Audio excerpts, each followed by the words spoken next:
This morning, SpaceX launched Starship for the second time. For the second time, it blew up.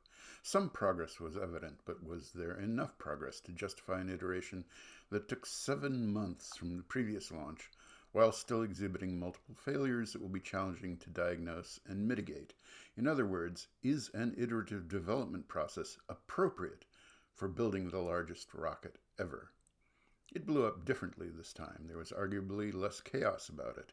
Although an examination of the launch area hasn't been concluded, there wasn't an obviously large cloud of debris surrounding the launch. The Starship stages separated, but each stage failed individually, so far without an indication that the flight termination system was intentionally activated. Since we are focusing on whether an iterative process is sensible at this scale, let's take a look at a particular aspect of this second launch. While the stages did separate, it is unclear if the hot staging approach to stage separation was successful. Did either or both stages suffer damage from the hot staging that led to their subsequent failure? Telemetry from instrumentation on the rockets will provide some answers, but recovery of enough material from the two stages to be useful in a diagnosis looks unlikely. Diagnosing all the problems correctly and preventing recurrence of previous problems is a key element of making iterative development processes work. Without strong confidence that the root causes of the problems are known and that fixes to these problems are the correct approach and are well implemented, you can't tell if or when a project will converge on successful completion. What follows here is what I said back in April.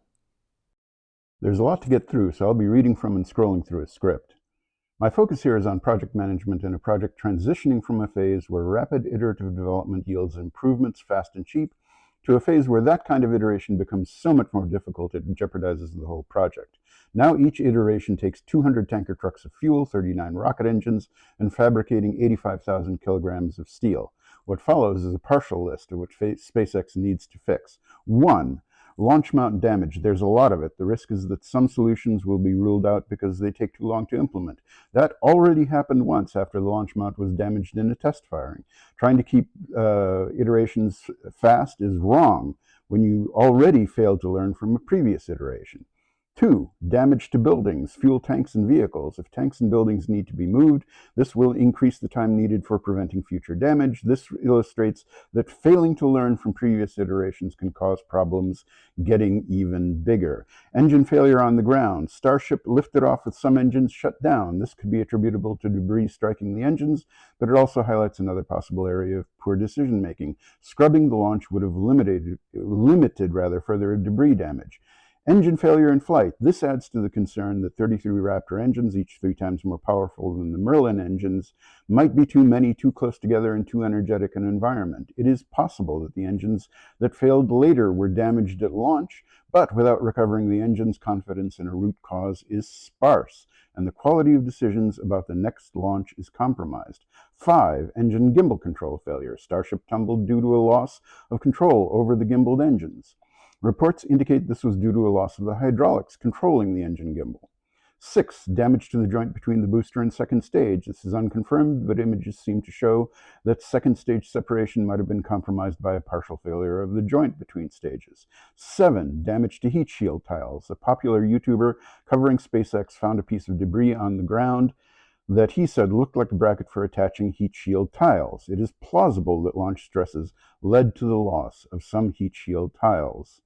The prospects for better decision-making in the future are uncertain. Elon Musk's public statement about a next launch in 1 or 2 months is disconnected from reality.